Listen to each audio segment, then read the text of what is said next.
have Dr. Moshood Fashola, who's the head of Ahmadiyya Nigeria.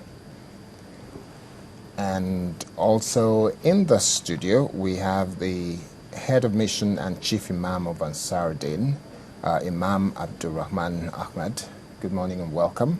And sitting next to him is Muslim youth, Dari Dairo, who's been on the show a number of times. Great to have you here as well. Nice to be here again. And then on this side, if I may come this side again, is Dr. Moshood Fashola, who's the head of Ahmadiyya Nigeria. Good morning, sir. Good morning, thank you. Yes. I will start with the head of mission and chief imam of Ansaruddin, Imam Ahmad.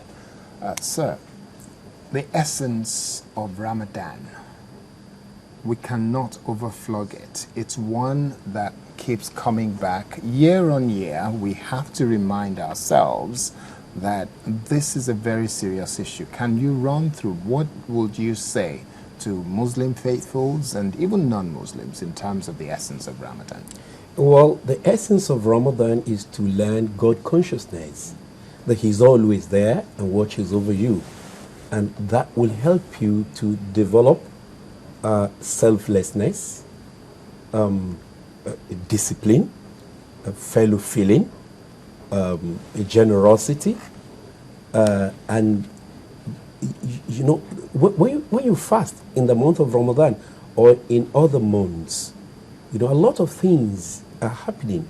First, you're experiencing the pangs of hunger, you know, in spite of the fact that you can afford to eat.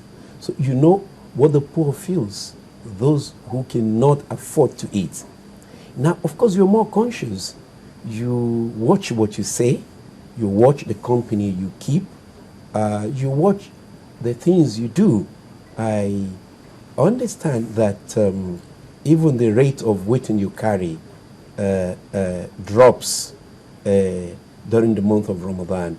I can say in summary that the essence of Ramadan is to learn God consciousness.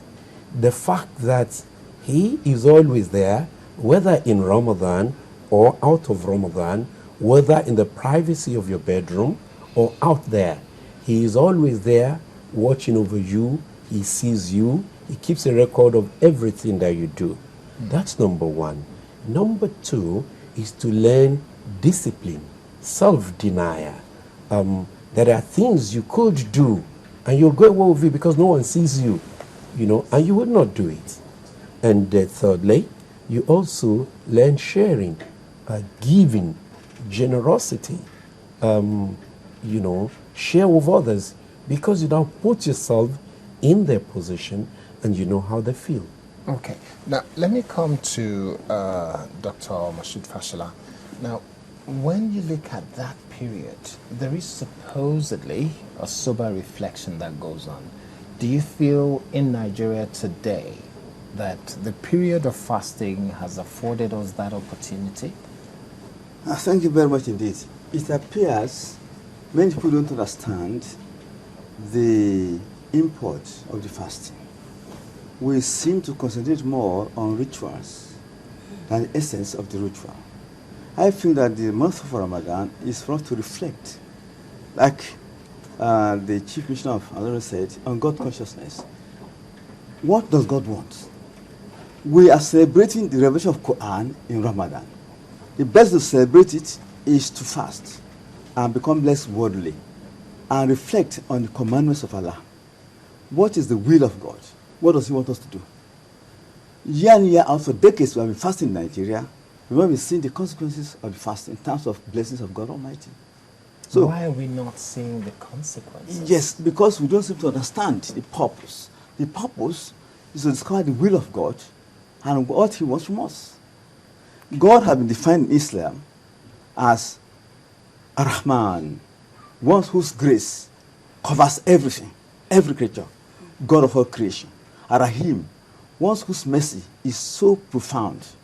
He overlooks your shortcomings and rewards you with the best of your deeds. And one who is the sustainer, Lord of all creation, the master of the day of judgment. But we have to first reflect on this. And a Muslim is supposed to be in a position that reflects God's attributes by being beneficent to all creation.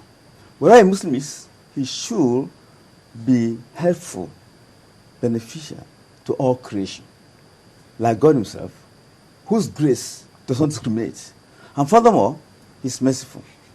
We should try to tolerate each other, overlook your shortcomings, try to forgive each other. So I now do not concentrate all the time on your evils, on your shortcomings. I look at your good deeds. I don't tell you, my brother, I think you should improve upon these things. And then deal with you more on the basis of your virtues rather than your vice. So I can correct that. Would you say that we missed a trick during the period of Ramadan by not doing that sober reflection? Yes, the third board? aspect, which is very critical, is concern for the poor. In fact, if you cannot fast, what you can expiate with is feeding the poor. So when you now feel the hunger, you know how the poor feels. Majority of our people are suffering hunger. We cannot fold our arms and close our eyes to the suffering of our people. All hands must be on deck to address poverty. We must work hard for poverty and joblessness eradication. We are not giving adequate attention to this. I was going to ask Dare to really chip in here, because Muslim youths today, I grew up with my grandmother, who happened to be Muslim, and we had a mosque just next door to the house. And I know that, yes, like Doctor said, we feed the poor and people coming and all that. The youth culture today, does it encourage our young people to actually understand the depth of what Quran is trying to teach them? And as far as fasting goes, do they apply it in their daily living? Well, thank you very much. You see, in the month of Ramadan, essentially, the shaitan is put on a leash. And essentially, you know, the leash, the biggest shaitan, if I could use that expression, that's on the leash, it's that our own desire, our selfish desire.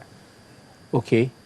I think that's the greatest shaitan that is put on the leash, because willingly of your own accord, you chose not to eat, even though you have the food, even though you could have hidden somewhere and eat. Okay? And in the month of Ramadan, you are eager to partake in communal worship activities like itikaf, like tarawih, like tahajjud, and all of that. So all of that is taking away the focus from yourself, you know, into something greater than yourself. And in that process, you know, you realize you're better at it, or you stand a better chance of it being accepted by Allah when it's done in a congregation. So the narcissism, the selfish nature of man is subdued in Ramadan, which is a greater essence of youth, because youth is about rebellion, it's about adventure, it's about me, and I. Okay? But you see, we're in an environment where everything is about who you are, what you have, materialism. Okay?